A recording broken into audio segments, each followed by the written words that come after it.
जय श्री राम सभी सनातनी भाइयों को। दोस्तों आज हम बात करेंगे दिल्ली के बारे में। दोस्तों अभी हाल ही में हमने देखा किस तरीके से दिल्ली में जो विधानसभा चुनाव हुए उसके परिणाम के बाद में ये तो स्पष्ट कर दिया दिल्ली के लोगों ने कि आम आदमी पार्टी को लात मार के निकाल दिया और भाजपा को 48 सीट्स देके दिल्ली में इस बार जिताया। दोस्तों हालांकि बीजेपी के कार्यकर्ता, बीजेपी के लोग और साथ ही साथ में दिल्ली के लोग के बीच में एक चर्चा चल रही है कि दिल्ली में अब चीफ मिनिस्टर का कैंडिडेट कौन होगा भाजपा की तरफ से। कई कयास लगाए जा रहे हैं हर एक मीडिया चैनल में, लेकिन सबसे ज्यादा टेंशन तो आ रही है आम आदमी पार्टी को। आम आदमी पार्टी की ड्रामेबाजी आप देखिए। अभी तक देखने जाए तो केयर टेकिंग चीफ मिनिस्टर कौन है, आतिशी मारलेना, क्योंकि अभी भाजपा के कोई चीफ मिनिस्टर कैंडिडेट का नाम घोषणा हुआ नहीं है, शपथ ग्रहण नहीं हुई है और साथ ही साथ में ना ही किसी कैबिनेट मिनिस्टर को शपथ दिलवाई गई है। लेकिन भाजपा की तरफ से दिल्ली में ऑलरेडी काम चालू हो चुका है। ये जो 48 के 48 एमएलए है दोस्तों, अपने अपने विधानसभा क्षेत्रों में जा जाके वो लोग लोकल लोगों के साथ में मिल रहे हैं और वहां की समस्या सुलझाने की पूरी तरह से ताकत झोंक रहे हैं। अब दोस्तों मेन बात यह है कि आम आदमी पार्टी की तरफ से अजीब किस्म की बेवकूफी आप समझ लीजिए, ये राजनीति तो नहीं है, क्योंकि आतिशी मार लेना वो बिल्डी रोना रोने की जो उनकी आदत है ना कि रोज मीडिया के सामने आके हम लोग बर्तन बजाएंगे, तो मीडिया से दूर तो रह नहीं सकते। इसीलिए आज भी इन्होंने प्रेस कॉन्फ्रेंस करके ये कह दिया कि भाजपा चुनाव के रिजल्ट्स आने के 10 दिन हो चुके, अब तक बीजेपी के एक भी चीफ मिनिस्टर दे नहीं पाई है दिल्ली की जनता को। मतलब सोचिए 10 दिन हुए हैं अभी रिजल्ट्स आए हुए हैं, भाजपा डिसाइड कर रही है कि किसको चीफ मिनिस्टर कैंडिडेट बनाए। भाई ऐसे तो है नहीं कि हम किसी को भी बना दे एने गेरे नत्थु गेरा, और ऐसा भी नहीं है कि एक आदमी की आम आदमी पार्टी के जैसे अरविंद केजरीवाल है, सब कुछ वही है, आला कमान बाप करता धरता सब कुछ इन आतिशी मारलेना और मनीष सिसोदिया के उस तरह तो भारतीय जनता पार्टी फंक्शन करती नहीं है। तो नया बगला ये लोग काट रहे हैं कि भाजपा के पास कोई चेहरा नहीं है। ये 48 जन जो जीत के आए हैं इनमें वो काबिलियत ही नहीं है कि दिल्ली को लीड कर सके, ऐसा अब आतिशी मारलेना कह रही है। और वही आतिशी मारलेना जिसके माता पिताजी ने प्रेसिडेंट को चिट्ठी लिख के वो अफजल गुरु के डेथ पेनल्टी ना हो इसलिए माफीनामा मांगा था कि उनको माफ कर दिया जाए। सोचिए ये इनके माता पिता के ही कर्म है। और वही आतिशी मारलेना 3,500 वोटों से जीती है, लेकिन एटीट्यूड देखो इनका। मैडम का जैसे सुनीता विलियम्स की जगह ये जाने वाली थी, क्योंकि ये दिल्ली चुनाव में बिजी थी इसलिए इनको नहीं जाने दिया। मतलब इनकी बातें सुनो, कोई लॉजिक है? जनता ने लात मार के इनके सारे बड़े बड़े नेताओं को भेज दिया कि बैठो बेरोजगार बनके, दिल्ली का बंटाधार कर दिया तुम लोगों ने। सड़कें खुदी पड़ी थी, पीने का पानी गटर वाला तुम लोग पिला रहे थे, हेल्थ फैसिलिटी देख लो सरकारी हॉस्पिटल का क्या है, लोगों को सैलरियां ठीक से नहीं मिल रही थी, मुसलमानों को भी ठगा, हिंदुओं को भी ठगा, सबको ठग के अपना घर भर रहे थे ये लोग। जल बोर्ड की भी जब फाइलें खुलेंगी नहीं तो आतिशी मारलेना को टांगेंगे ये लोग। इसी डर से ये आम आदमी पार्टी में बौखलाहट है। हालांकि दोस्तों बीजेपी की तरफ से चीफ मिनिस्टर की घोषणा आज होनी थी, लेकिन अब बीजेपी ने पोस्टपोन करके ये 20 तारीख का कर दिया है। इसके पीछे का लॉजिक मैं आपको बताता हूं क्यों। दोस्तों बीजेपी देखिए इसीलिए टाइम बाय कर रही है क्योंकि इनकी जो लेजिस्लेटिव मीटिंग होने वाली थी दोस्तों, 48 के 48 कैंडिडेट वहां पे होंगे और शपथ समारोह में इनका जो प्लान है कि एनडीए के जितने भी बड़े लीडर्स हैं, चीफ मिनिस्टर सारे प्रेजेंट होंगे दिल्ली के चीफ मिनिस्टर की शपथ ग्रहण के समय में। क्योंकि 27 साल का सूखा था भाजपा के लिए दिल्ली में, इसीलिए इसको एक बहुत बड़ा आयोजन की तरह से भव्य तरीके से मनाया जाएगा। अब दोस्तों अभी की एक न्यूज है, अचानक से दोस्तों कतर के अमीर एयरपोर्ट में अभी लैंड हुई है उनकी प्लेन और नरेंद्र मोदी जी खुद इनको रिसीव करने गए हैं। ये पहले से प्री प्लान्ड नहीं था दोस्तों। ये जो कतर के अमीर आ रहे हैं वो कुछ अचानक से प्लान हुआ है। अब किस मुद्दों पे बात होगी ये सब हमें आने वाले टाइम में, लेकिन इनको अटेंड करना भी जरूरी था नरेंद्र मोदी जी ने, इसलिए इसको पोस्टपोन कर दिया। और इसका एक और रीजन है कि इलेक्शन कमीशन के जो हेड है दोस्तों वो रिटायर हो रहे हैं कल, इसीलिए आज एक मीटिंग होने वाली थी या होगी शायद रात को, राहुल गांधी, अमित शाह और मोदी जी के बीच में। क्यों? क्योंकि Rahul Gandhi leader of opposition के लीडर है, इसीलिए उनके साथ मीटिंग होके नेक्स्ट इलेक्शन कमीशन किसको हेड करेंगे, कौन हेड करेगा, इस पर चर्चा होगी। एक दोस्तों बात यह भी है, नीतीश कुमार भी दिल्ली आने वाले हैं जैसा कि आप लोग जानते हैं, तो मुझे लग रहा है कि भाजपा एक चांस लेना चाहती है कि नीतीश कुमार जी के साथ में बिहार में कितनी सीटों पे क्या होगा वो सब डिसाइड करके कि बिहार के चुनाव को हमें साधना है कि पूर्वांचली चीफ मिनिस्टर होगा या पंजाब से मनजिंदर सिंह सिरसा सर होंगे या फिर एक जाट चेहरा जो कि प्रमुख बहुत फेमस है दोस्तों पूरे इस दिल्ली एनसीआर बेल्ट में, चाहे वो उत्तर प्रदेश को भी हेल्प करेगा, हरियाणा को भी हेल्प करेगा। भाजपा का एक जाट चेहरा बहुत जबरदस्त तरीके से उभर के आएगा दोस्तों अगर परवेश वर्मा को भाजपा चूज करती है तो। अगर पंजाब को साधने की अगर कोशिश करता है तो मनजिंदर सिंह सिरसा भी बहुत एक्सपीरियंस्ड नेता है। अब पूर्वांचल को अगर एक आने वाले टाइम में चुनाव क्योंकि वहां पे है तो हम ये भी नहीं जानते कि भाजपा पूर्वांचल का अगर नेता बनाएगी तो किसको बनाएगी, क्योंकि आतिशी मार रहने के हिसाब से तो भाजपा चलती नहीं है, ना ही किसी के गैस करने से चलती है, सब अपना अपना गैस वर्क करती है। मुझे भी लग रहा है कि मेरे भी 4-5 जन में से ही बनेगा, लेकिन भाजपा किसी को भी बना सकती है भाई। ये हमने हरियाणा में भी देखा है दोस्तों कैसे नायब सिंह सैनी जी को लाया गया, फिर हमने देखा भजन लाल जी शर्मा जी को लेके आया राजस्थान में, मध्य प्रदेश में मोहन यादव जी को लाया। तो जिस तरीके से भाजपा अपने चीफ मिनिस्टर का चयन करती है कयास लगाना बड़ा ही मुश्किल है। हालांकि दोस्तों आम आदमी पार्टी इतनी निठल्ली पार्टी है कि दिल्ली में अब उनको कभी मुझे नहीं लगता कि वो जीत के आएंगे नहीं। अब आम आदमी पार्टी का चैप्टर पूरे दिल्ली से निपट चुका है दोस्तों, क्योंकि मुझे इतना श्योर हूं कि भाजपा जिस तरीके से काम करके देगी दिल्ली की जनता को आने वाले 5 साल में, दिल्ली की जनता फिर कोई एक्सपेरिमेंट करने की कोशिश भी नहीं करेगी, क्योंकि दिल्ली की जनता भी चाहती है कि बस स्टेबल सरकार रहे, पूरी तरह से डबल इंजन की सरकार चलती रहे और मोदी जी स्वयं खुद दिल्ली में बैठे रहते हैं, इसीलिए वो एक पर्सनल ऑब्जर्वेशन और एक पूरी तरह से केयर करेंगे दिल्ली की, ये दिल्ली के लोग जानते हैं। अब बात करते हैं दोस्तों भाजपा की तरफ से दोस्तों अभी तक चीफ मिनिस्टर कैंडिडेट चूज नहीं किया गया, नाम बताया नहीं गया, शपथ ग्रहण नहीं हुई दोस्तों, ना ही कोई कैबिनेट मिनिस्टर चूज हुआ, ना शपथ ग्रहण हुई है, लेकिन भाजपा पूरी तरह से काम करना चालू कर दिया है भाजपा ने। अब आप देख लीजिए यमुना नदी, पिछले 3 दिनों से दोस्तों यमुना नदी की सफाई के लिए ये सब मशीनरी उतर चुके हैं। आप ये वीडियो देखिए पहले।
दिन दिवाली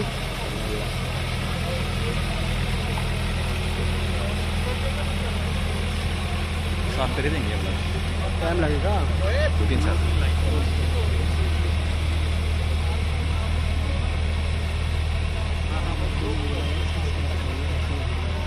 इसलिए हो रहा है।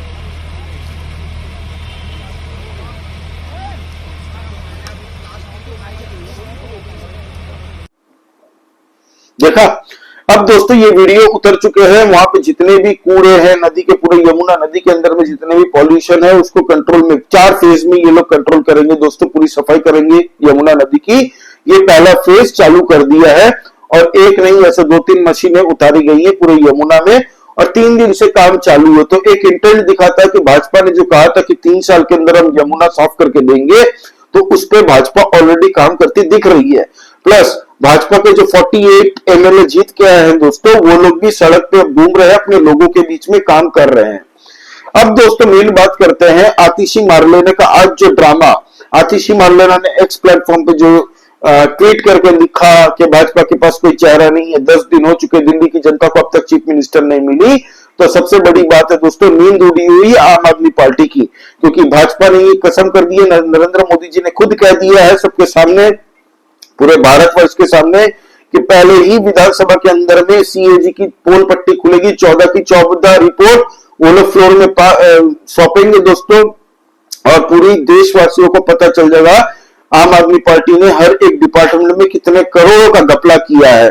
और सत्येंद्र जैन भी दोस्तों अब जाने वाला है जेल, उसकी भी तैयारी कर रही है सेंट्रल गवर्नमेंट ने। अमित शाह ने स्वयं एक चिट्ठी लिख के दी है दोस्तों प्रेसिडेंट ऑफ इंडिया को, और ये कह दिया है कि भाई अब सत्येंद्र जैन के खिलाफ में काफी ऐसे सबूत है, तो इस पे जो कार्यवाही है शुरू होनी चाहिए।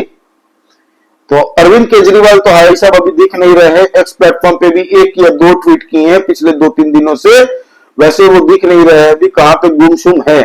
हालांकि मनीष सिसोदिया अभी पंजाब चला गया है दोस्तों, पंजाब में क्या कर रहा है किसी को नहीं पता, लेकिन मुझे लग रहा है अरविंद केजरीवाल के साथ आने वाले टाइम में बहुत बड़ा खेला होने वाला है। उसी की पार्टी से उसी को मुझे लग रहा है निकाल के फेंक दिया जाएगा, मच्छर जैसे चाय में गिरी हुई मक्खी जैसे फेंक दी जाती है वैसे ही। अब दोस्तों मेन बात करते हैं, आज जो आतिशी ने ड्रामा किया उसके बाद में भाजपा की तरफ से एक रिस्पांस आया ताबड़तोड़ तरीके से, विजेंद्र सचदेवा जी ने उसके ऊपर में एक कटाक्ष किया। आप ये वीडियो भी देखिए, उनका जवाब सुनिए। दिल्ली की कार्यवाहक मुख्यमंत्री आतिशी मारलेना पूछ रही हैं कि सीएम कौन है, और मैं उनसे पूछना चाहता हूं कि आप तो कुर्सी पर बैठकर भी सीएम नहीं बनी, आप अकेला एक ऐसा उदाहरण है जो कुर्सी पर रहकर भी सीएम नहीं बनी। और मजे की बात यह कि हमसे सवाल कौन पूछ रहा है, आम आदमी पार्टी, आतिशी मारलेना।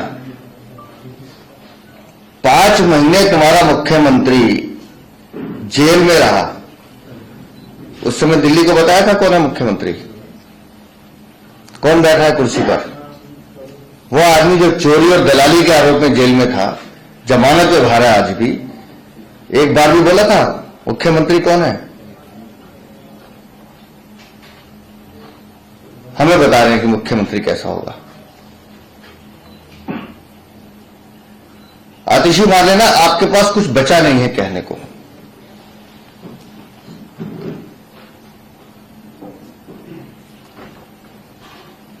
क्योंकि किस्मत से आप विधायक तो दोबारा बन नहीं है, पर आपकी पार्टी के लोग ही आपको नेता प्रतिपक्ष मानने को तैयार नहीं है।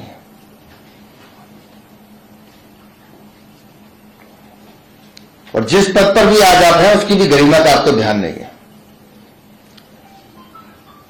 क्योंकि झूठ बोलना, अनर्गल आरोप लगाना, यह आम आदमी पार्टी के जीन्स में है, उनकी ट्रेनिंग में सिखाया जाता है, तो उसमें आपका कसूर मुझे कम लगता है।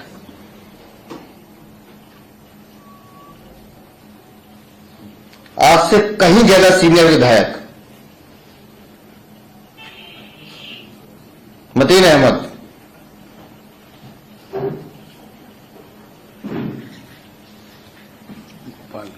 कुलदीप, गोपाल राय, संजीव झा, ये सब वो लोग हैं जो आपको अपना नेता मानने को तैयार नहीं है। इसमें आप जर्नैल सिंह को भी जोड़ सकती हैं। इसमें आप चांदनी चौक से जो नए नवेले विधायक बने, क्योंकि उनकी राजनीतिक पृष्ठभूमि है, उनको भी जोड़ सकती हैं। ऐसा नहीं है कि वो लोग बात नहीं करते, लेकिन आपको ये समझना पड़ेगा कि हर राजनीतिक पार्टी की अपनी एक प्रक्रिया होती है। और दिल्ली की जनता ने जो निर्णय किया है,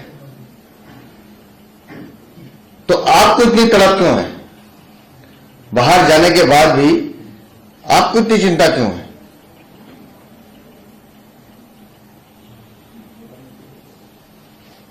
मैंने पहले भी कहा था, आज फिर कह रहा हूं, क्योंकि बेरोजगार हो गए आप लोग, तो आप लोगों को काम चाहिए। और मैं आज बता रहा हूं आपको, पहले भी बताया था, आज दोबारा बता रहा हूं, आतिशी मान लेना, अरविंद केजरीवाल, मनीष सिसोदिया, भारतीय जनता पार्टी का मुख्यमंत्री का चेहरा आएगा, सरकार का गठन होगा, उसके बाद आप लोगों के पास इतना काम रहने वाला है कि आप लोग सर खुजाने की फुर्सत नहीं ढूंढ पाओगे। रोज आपको टीचिंग पे जाना है। जो जो चोरी आपने की है, जो जो जनता को धोखा आपने दिया है, उसका जवाब आपको देना पड़ेगा। तो बेहतर होगा अपनी ऊर्जा उसके लिए बचाइए, इन व्यर्थ की चीजों पे खर्च मत कीजिए। बहुत बहुत धन्यवाद।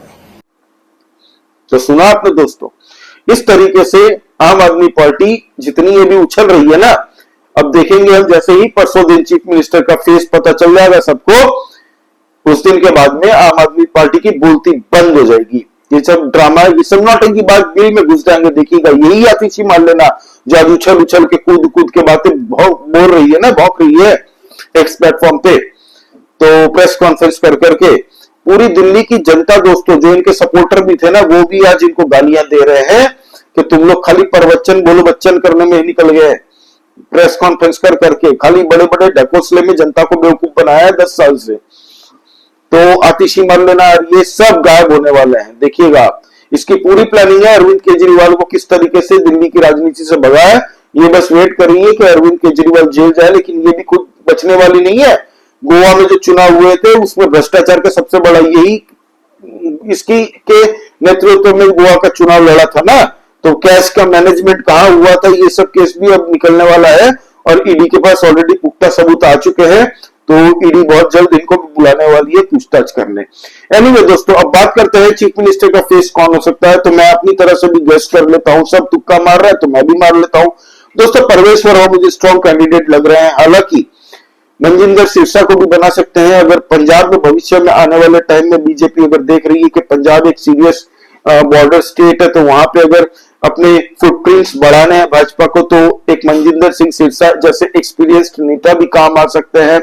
प्लस अभी हाल ही में आने वाले टाइम में बिहार में भाजपा के भी डायरेक्टली चुनाव लड़ी नहीं है, तो भाजपा को एक स्ट्रॉन्ग नेतृत्व देने के लिए, हो सकता है पूर्वांचली वोटर को लुभाने के लिए, क्योंकि आज भी 30 से 35% दिल्ली के वोटर्स दोस्तों पूर्वांचली है, तो एक उनको भी एक पूर्वांचली फेस लोकल मिल जाएगा। प्लस ये आने वाले बिहार के चुनाव में भी हेल्प कर सकता है, तो हो सकता है कि पूर्वांचली फेस भी हो।